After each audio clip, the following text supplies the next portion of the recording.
Hi, I'm Nigel Baker, and you're listening to The Future Financial Advisor. We're running this podcast to create an avenue for advisors to share their thoughts and their best interests, and really trying to attract those advisors who want to take the industry forward. What we want is great businesses who are really making a difference and really making a big impact to their clients, and we want to know how they're doing it. So in this series, we're going to be discussing the latest digital platforms, some best practices, evidence-based investing strategies. We want to give financial advisors the tools they need to help more investors improve their financial well-being. So if you're ready to take the industry forward, modernise your advisory practice and reach a new generation of investors and the new generation of advisors, then this show is for you. So all our recordings and podcasts are general advice. All the content, all the people interviewing here, it's all their own opinions and all their own views. In no way does it constitute any personal advice or recommendations. If you need specific advice, please go and seek an advisor. Thanks very much. So today we're really excited to interview Jim Stackpool. For those of you who don't know who Jim is, Jim has been around the industry for well over 20 years now and has been leading the industry as a great advocate of what advice really should look like and putting clients first and helping advisors build practices that are all about the client and about making sure they're productive and adding lots of value to those clients. He's written 4 books about how to build a great advisory practice, about how to price advice, and he's really challenged a lot of the industry as to how this should be run. Now, we all know there's lots of issues in the industry and we know there's lots to change, but people like Jim are helping us move forward. I think you're going to really enjoy Jim's chat today. If you know Jim, you'll be able to engage with his story. If you haven't met Jim before, his group, Certainty Advice Group, is certainly worth checking out. So thanks for listening in, and again, thanks to Jim for his time. All right, very excited to have you here today, Jim. How are you? Yeah, good, Nigel. Really good. Thanks for having me. Yeah, good to be here. So the question I'd like to ask first, Jim, is tell me about your story. My story. Well, we started way back. It was spent most of the 80s in the computer industry, and then towards the end of the 80s, set up my own business computer firm. Went through various stages of growth and development until I realised I knew how to start a firm but not grow a firm very well. I ended up at the University of New England, late 80s, and working for a group there called the Financial Management Research Centre. And I used to work with accountants, doctors, dentists, architects, engineers, surveyors, all different sorts of professions. And I saw a space back then and started to learn why my own business in computing didn't do as well as I expected it to once it got past 2 or 3 people. And saw a space then working with MLC at the time, Capita at the time, and saw a very strong similarity to what I was doing in the early 80s to what a lot of agents, as they were called back then, were doing and trying to building a firm delivering advice. And we too were trying to deliver computer advice. And that I just was attracted to that. And then through the 80s, 90s, I set up my own business, early 90s, 91, when I left the FMRC at uni. And I've been doing my own business ever since. And whilst I did dabble in a few computer firms in the early 90s, since about 94, 95, I've been solely focused on financial services and helping people like you grow really prosperous and great financial advisory practices. Yeah, no, great. I mean, I think I've known you now, must be close to 20 years, and you've always been great to work with, but you've always, even when the industry, was in its, infant days, you're out there leading a story that the way advisors and the way the industry should behave, and that's been very inspiring. Yeah. And it's still going on. It's a battle, but. Yeah, you've seen the industry from all. You've worked with the big guys. You've worked with the small businesses. What are some of the key themes you're seeing right now? Where do you think the industry is going? I think I take your comments, Nigel, but I think in some ways we're still in infancy stages. And in being in an infancy stage, there's lots of issues that we think we're quite mature, but we could be kidding ourselves. Basically, the key theme I think facing all firms is productivity.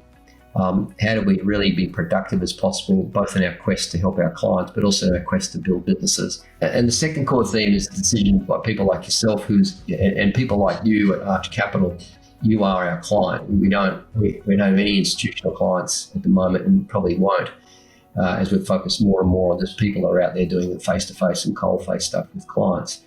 And so the productivity is one theme, but the other theme for our clients is, what sort of business are they in the business of building a business that delivers advice, or are they in the business of delivering advice? And I think getting that wrong and trying to straddle that fence, both are quite obviously achievable, both are very valid, both are neither right nor wrong, or someone like me to say which one you should do. But it's a different path. If you're in the business of building a business that delivers consistent, specific, methodical advice, or if you're in the business of just delivering advice yourself. And I think productivity and that theme about what business are you in is really crucial. Yeah, okay. Well, interesting. I mean, it's as you said, it probably, despite some of the key themes we see, you're right. I mean, there's still some things that the industry really hasn't got a grapple of and still struggling with. But I think when you get far enough away from the industry and look back at it, really simple things like definitions. We still are really bad at defining what it is advice, and defining what it is, what's product advice and non-product advice.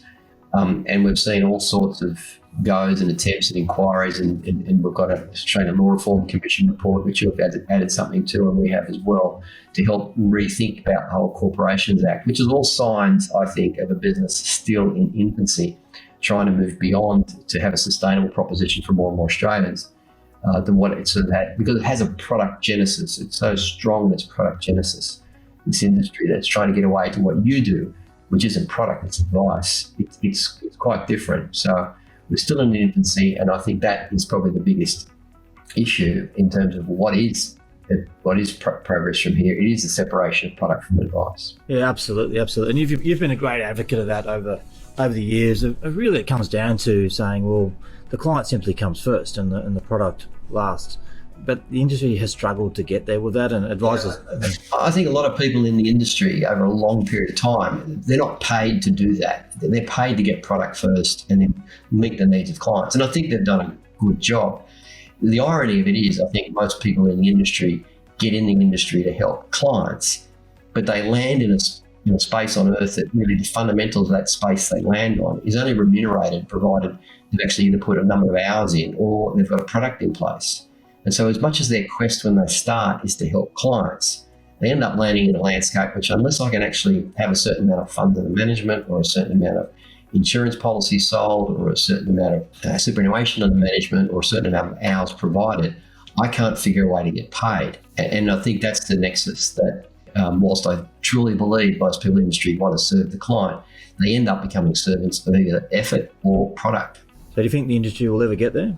As I say, I think most people started in the industry with that premise. And I'd still, even if we're having this conversation in 30 or 40 years time, there'll be a part of the industry that's still wedded to the concept of delivering a great product. And we need that, just like I go to Bunnings and get great product. But when I walk out of Bunnings, I expect to be able to put the thing together myself.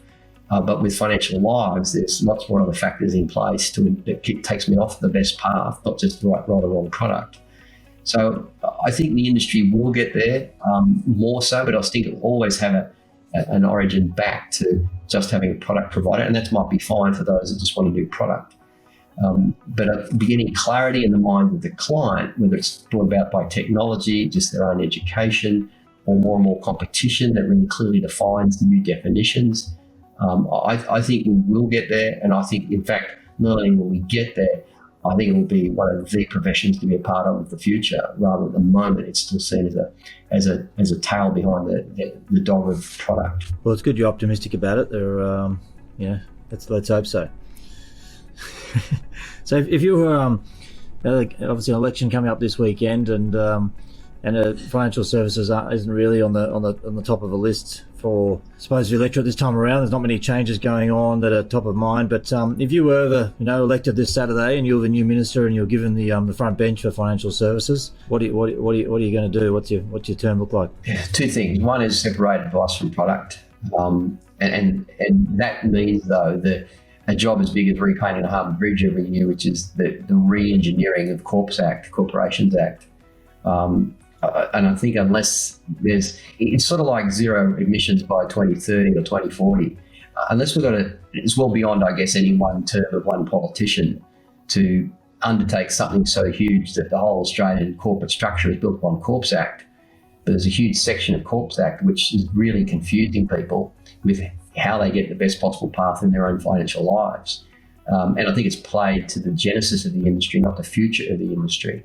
And so if I am the minister next week or week after, I would be trying to garner as much support and lobby as much support for something that's well beyond just one term of government, like net zero by 2030 to actually get clarification so our kids and our kids' kids, just like we talk about environmental change, we need a advice change of thinking that this best product with this best return, or this crypto, or this SMSF, or this, none of that really is of any interest as compared to how do we help people progress in their financial lives, which may not have anything to do with the product. And I think that separation of that, so people can, like you, can get about and do your job and hire people that want to come along and help people with that approach, and know that they're not sticking to strict compliance regimes that were built for an industry we had 20 years ago. Well, I'd vote for that, but it is a tough ask. There's so much legacy in the industry. Someone in government needs to be pretty brave to cut the ties of the past and move forward without all the lobbying and things that go on every time they try and change things. So I think we've touched on what you think the future looks like, but I was really interested. I mean, I'm obviously part of it. For the audience, you've created a group, certainly advice group. You're able to tell us a little bit about that and what you're trying to achieve through that group, and how do you become part of it? And certainly, advice group is basically a standards group, Nigel. Like we've had dealer groups and buying groups in the past, but certainly advice group is just a standards group. People confuse it as a dealer group. We don't offer a product license. We have a license to a certain standard of advice, and we don't believe it's the only standard. Hopefully more standards are created like ours that simply is focused purely on servicing a client in a certain manner. And we believe in the old Plato approach, which the cure of a part of anyone's life shouldn't be attempted without the treatment of the whole if you're really acting in their best interests. And our standard aims to consistently, specifically, methodically ensure that whoever we call a certainty advisor is adhering to it in their own unique approach. This isn't robo-advice. It's simply like the College of Orthopaedic Surgeons has certain standards to become a part of that college, and we have certain standards. And we're not saying it has to come from a technical expertise, but simply just a professional engagement, management, pricing, and delivery of service to a client expertise. So it's just a standards group. And the idea of the group is that by coming together and discussing the issues we have as we grow businesses and deliver advice to these standards, everyone can accelerate the prosperity that they deliver for their clients, and therefore accelerate the prosperity they deliver for themselves and their teams as well. We're, for all the reasons we've already said, I think I'm very bullish about the future of advice, true advice. And I'm very bullish to accelerate that as quickly as possible amongst the many business owners that want to create businesses that deliver this. So we sort of change the balance of advice from, at the moment, only 20 or 30% of Australians can afford advice. And we'd like to think that by the efforts of a group like ours and people sticking to standards like ours, we can shift that to those 70 to 80% of Australians value and get access to valuable advice, not just advice they can afford, because we're sticking to this standard. We've just extended the range of Australians to get access to it, whereas at the moment it's just seen as a cost, and we're on this ridiculous race to the bottom in cost, on price, and advice is not like a haircut. I don't want the cheapest one. I actually want the best one that suits me, my family, my circumstances, my situations, and having standards and working together as we continually evolve those standards is the objective of Certainty Advice Group. Oh, brilliant! That's amazing. I mean, it's not, as I said, it's not an easy industry to crack and to forge ahead with something like that. And I know it's a fair bit of resistance in the industry about change and about wanting advisors to adhere to new standards. So, and you talk about these advisors wanting to help more people. At the moment, we've heard about obviously the number of advisors falling from, call it 30,000 down to maybe 15,000 by the time all the FASEA exams need to be passed and things like that. So how are you seeing those advisors? I mean, they're all no doubt pretty busy. What are they doing to help more people in terms of, obviously bringing in standards and systems? Are they using technology, for example? How are they shaping their business for the future? I think the biggest challenge, Nigel, that most of our advisory firms face is not finding clients, but it is finding talent and team members to come and join their organisations that are aligned. And because firms like you are still unicorns in your own right, you're pretty rare birds compared to most that may talk about embracing the future, but really a lift of the bonnet would show that a lot of their systems and processes and remuneration techniques are still wedded to the past. And so trying to find people that come and fit. However, I think that thinking innovatively, that if we're actually moving into an industry that really comes down to three things in our book, that we manage clients on their best possible path to make the right steps as they progress, manage projects that the clients sometimes face, whether it's pre-retirement, post-retirement, whether it's aged parents, whether it's kids leaving home, starting homes, whether it's and also strategically be able to play the helicopter view to ensure people, this is considering all the things going on in markets and product shifts and technology. So there's project management, strategic management, client management ability. When you start thinking that broadly, then our clients are looking elsewhere for talent. So it might come not from the dwindling numbers of traditional financial advisors, but it might come from accounting, it might come from commerce, it may even come from law, it could even come from HR services. Because I think the whole idea of separating advice from product, we're moving into that era like an engineer. The engineer doesn't get paid based upon what products he or she may use in the project, but simply upon the quality and the value of the plan. And so thinking broadly about where do we find these biggest issue, find these people that can then apply a process that engages clients well beyond simply the technical needs of being an authorised representative, which are dwindling to be someone that's focused on servicing clients' projects and strategy. I think they're looking at different pots of where I get that talent from. Technology too, no question. I think the big trend is technology. It's going to, more than regulation, really upend how people think about their future financial futures, everything from the blockchain influence, which will change the way we handle, process, take payments and enter into agreements. It'll be fundamental rewiring of a lot of the old passageways that used to conduct money through and have huge ramifications we can't even guess about yet. I think offshoring is becoming more and more prolific to service really good advisors that can sit in front of clients and help them with their own prosperity. And so advisors get to 40, 50% face time on client issues with clients because they're taking a lot of that $15, $20, even up to $80 an hour tasks out and finding other partners they can work with collaboratively to take away the other things that are needed when you're building a business. And so I think the combination of technology, the combination of that whole change in blockchain and how we think, and I think the aging of the client base too, as the new wealth accumulators become the next level of people seeking advice, and even the millennials. At the moment, those groups aren't seen as traditional financial advice clients because they don't have enough money, but they certainly have complexity. And so anything that helps narrow in the niche of our advisors to focus on what the complexity you want to solve, and then outsource to partners whilst recognising the fundamental shift that talent doesn't need to come through an authorised representative pass. Obviously, every SLA, ROA at the moment needs to be signed off technically, but the overall plan could be engaged by different sorts of talent moving forward. Yeah, it certainly is a challenge right now. The talent, experienced advisors and even the junior advisors coming through, the rules are a little bit opaque as to what's actually required. So a lot of that work needs to be done as well. There's lots of issues that need to be solved, but thanks to people like you, you're getting your voice out there and lobbying the government to try to make these changes. Yeah, I think anyone with a horizon more than 4 or 5 years in the industry, they're going to be part of something very, very different to what we have today. And I know we've been saying that, but the accelerated change, not simply because of how banking royal commissions and the banks have exited the delivery of at least face-to-face advice.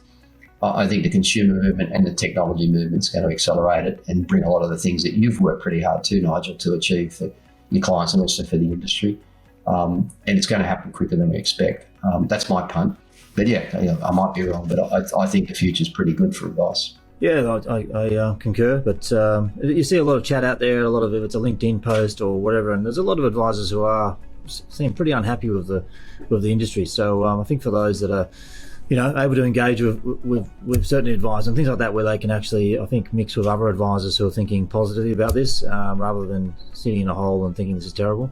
Our key thing we can do pretty quick. We can help advisors really reassess their worth pretty quickly. And challenge some of their thinking about what they're worth and how much value they're adding to their clients' lives. It's then up to them to determine what they do with that.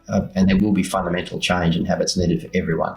We can't just proceed forward thinking what we used to do is going to work. We've got to change and develop. Those advisors, as I said at the beginning, that really make their own plan of development the number one plan, and they work that plan with their highest priority.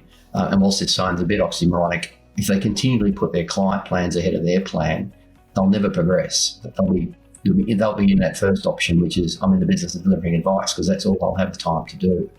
If they really want to extend it, create a team, have a greater reach and effect on more people, and potentially the future industry, being in a business to build a business that delivers advice, I think will have a greater exponential effect both for themselves, their clients, and obviously too for the industry. So if the advisors listening to this and who haven't come across you or site, what's the process? Do they call up? How do you meet them and work out if they're the right fit for you, or and vice versa?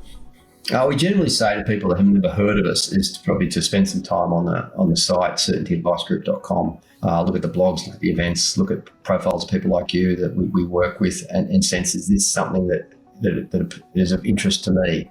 And then what's the gap between where they are today and where they want to be? And if they're clear on that gap and they get a sense that what we're doing may be of interest and help them accelerate in some way, shape or form, then let's make contact. And like we say, and what you said to your clients, we don't engage unless there's some value and we can both clearly see the value and then work towards that value. So I think initially it's like anything you become a member of. It's not the free giveaway or come to a session. It's more, where you're going, what's the gap between where I am, where I want to go, and is there some way, shape or form that we can help narrow that gap in timeframes needed. Brilliant. Well, we'll put the link on in the notes as well. So if anyone is keen to reach out, they can go through that process. But highly recommended. You've certainly helped us along the pathway of building advice practice in this over the years, but in the future as well. So before we sign off, is there any final comments? Any one major thing you'd want to put out there as what we need to do as an industry?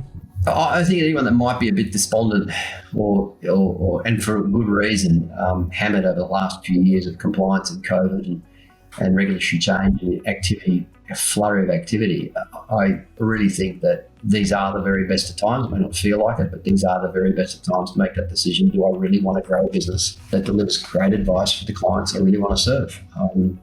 And don't believe anything else. And it's really up. The only blockage is, I think, ourselves and our own plan that we have to do that. These are the best of times, and don't let anyone else tell you otherwise. Well, Jim Stackpool, thank you very much for your time today. I'm sure the audience will get a lot out of it. As always, appreciate it and your insights, and keep changing the industry and pushing hard for us all. Thanks, Nigel. Great working with you too. Thanks, Jim.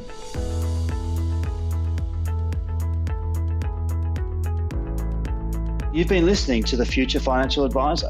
So if you've been enjoying the show, please make sure to share it with your network and leave a review on your favourite listening platform. Or if you've got some ideas or thoughts or would like to come on as a guest or know someone who would be a great guest, then please let me know. To learn more about CNTM, just go to our website, cntm.com.au, or look me up on LinkedIn. Look forward to speaking with you, and see you on the next episode.